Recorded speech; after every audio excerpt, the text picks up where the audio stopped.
அன்பு நண்பர்களே, அனைவருக்கும் அன்னை சமையல் உமாவின் அன்பான வணக்கங்கள். இன்னைக்கு அன்னை சமையலில் பார்க்க போகிறது சூப்பரான பனானா மில்க் ஷேக்.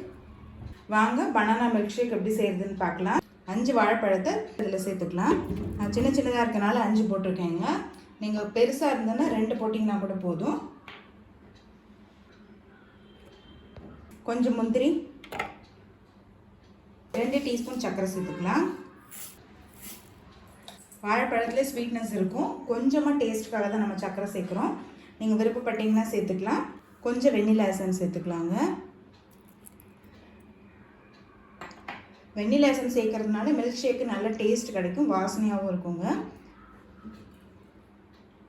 இப்போ 2 கப் பால் சேர்த்துக்கலாம்.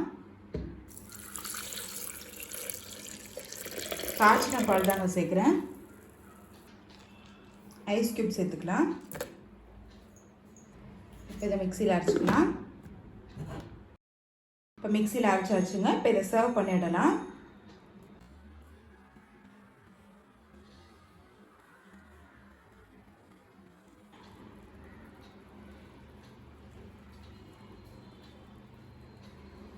சர்வ் பண்ணுறதுக்கு முன்னாடி பனானாவை இது மாதிரி குட்டி குட்டியாக கட் பண்ணி போடலாங்க.